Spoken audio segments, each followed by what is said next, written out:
So we start off with this episode where the new Captain America is in college, at his college, sorry, and he's going through his old locker room because apparently he used to be a big football player, and he's looking at his locker. He's sitting there looking at this Captain America suit that's in a bag and everything, kind of moping a little bit. Then his girlfriend slash wife walks in, and he starts saying like, I don't think I can live up to the expectation. This is a lot to take. And she's like saying to him how, people don't expect you to be the next Steve Rogers, but you'll do the best you can. Now, my question is, he starts thinking about all this now. Why is he now thinking about this? Like thinking, hey, I might not be able to live up to the expectations. Like before you take on something that big, like even me, like whenever like I make a career change or try and do anything, I'm always like, can I live up to that expectation? Am I going to be able to do that job? And I really think about that before I do anything. And this guy is just like, hey, you want to be the next Captain America? Sure, I'll be the next Captain America. Oh man, and I agreed to this. Now I don't think I can do it. I don't know. Just like, I feel like anybody with common sense would have known to live up to the expectation. So it's revealed that he has no superpowers, no super strength, nothing. But it cuts to him training with this shield and how he's able to like throw it really fast like Captain America and catch it in his sleeve. And I'm like, okay, I'm sorry. No human being can have reflexes that good to catch. And it's not like he's catching it like this. He's like catching it back into the sleeve behind the shield. I'm like, no, sorry. No regular person would be able to do something like that. At least make it somewhat believable. Like have a magnet or something like that. Like what Captain America had in Age of Ultron. He had like a magnet that connected into it. At least do something like that. No, he's catching it full on in the sleeve and holding it. I'm like, no regular human could do that. Only like a super soldier like Captain America or the Winter Soldier would be able to do something like that. So it cuts away to Bucky Barnes, also listening to the news, and he's seeing all this. So he goes to confront Sam, and then they have some banter. Now, their chemistry is so great in this episode. I love Bucky and Sam. They have great chemistry together, Sometimes they're like joking with each other, and sometimes they're in each other's face, and it works well for them. I actually believe it. They actually seem like, I don't know, I can name a few people that it seems like my kind of relationship with them. It's almost like a love-hate relationship. And I think that duo works pretty well. And Sam is basically telling him, I gave that shield for reasons you can't understand. Which, granted, I understand where Sam's coming from, but at the same time, like I was saying earlier, dude, Captain America gave you that shield regardless. Like, he didn't give it to you to give back to the government. And everybody starts saying, they're saying that this shield is government's property. And I'm like, no, it's not. I don't understand where Marvel, started coming up with this idea, because Stark made that shield. So it belongs to Stark, not the government. That's something I just have not been able to understand. They need to really clarify this, how that is. Like, it was the material government property, and Stark used that material to make the shield.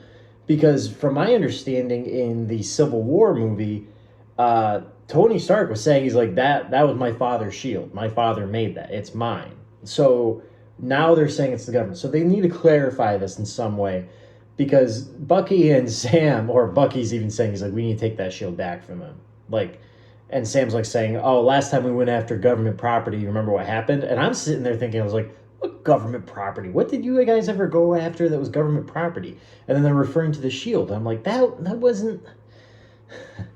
The government was going after them for other reasons. It was for them breaking the law, and also Bucky being a wanted man. That was one of the reasons why the government was coming after you. Anyway, so, there's a couple... Those are, the only major things that I don't like in this episode. And then it cuts to like Bucky and Sam are chasing after, these villains that have stolen medical supply and they're trying to stop them.